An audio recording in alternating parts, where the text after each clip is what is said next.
So this week it's been bad from a diet perspective. No sugarcoating it, no spin.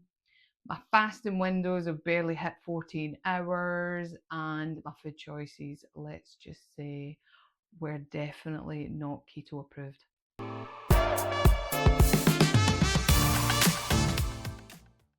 Crisps, chocolate, bread, pasta. I've ticked every don't box this week. So 11 weeks into this reset, and this week has been my worst since I started. I've been eating absolute rubbish, skipping structure and feeling really heavy, sluggish, fog brain that comes when your body's out of sync. And I could have easily have hidden it. I could have pretended that it didn't happen, but I promise you honesty. So here it is, the messy middle. So there was no fasting over 14 hours, no proper food prep, emotionally just felt like really foggy head.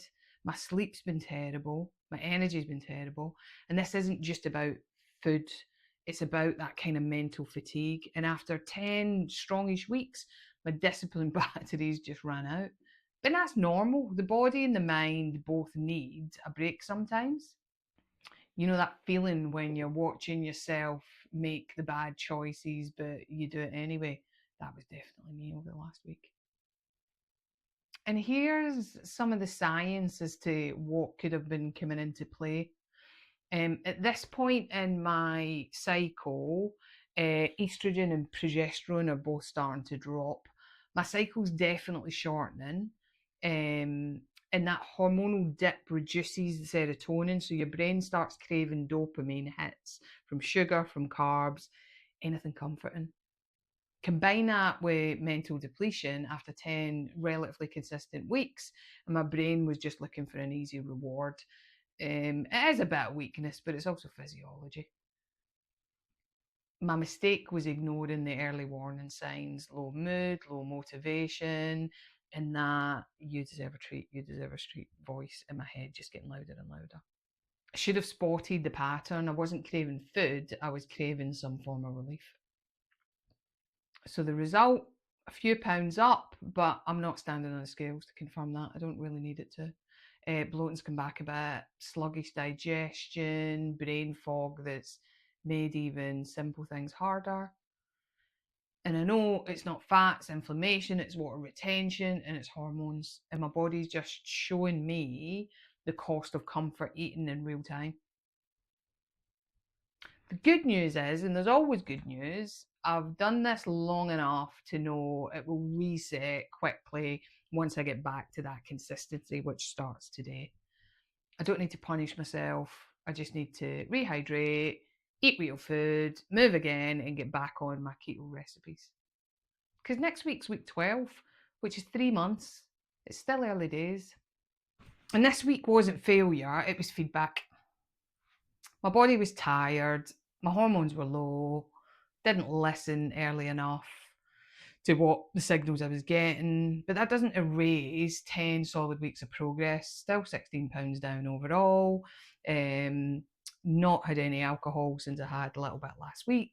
Still showing up and still getting back on it. So the lesson, you don't have to start again, you just start today.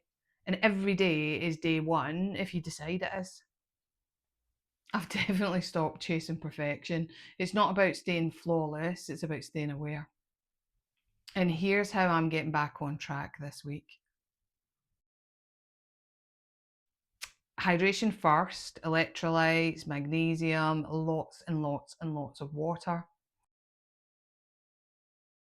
Simplifying the food, eggs, greens, avocado, Greek yogurt, no extremes.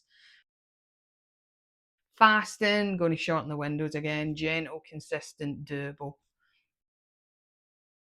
Walking daily, movement clears both mind and inflammation, and walking after meals as well. Tracking my mood alongside my cycle again because data just beats the guilt. And I don't need a detox, I just need my habits back again. So, yes, week 11 wasn't pretty, but this is what real change looks like. It's messy, it's human, it's full of lessons, and you can't learn any other way. We learn more from our mistakes than we do from our successes sometimes. If you're in that same space where your motivation's low, takeaways are winning, please don't give up. Take a breath, drink some water, make one better choice today, and that's all it takes to shift momentum. This is Michelle. Real results, real setbacks, and the reminder that progress is often never perfect. If you've been there, leave a comment. Tell me how you pull yourself back after having a rough few days or a rough week. Let's normalise the real side of health.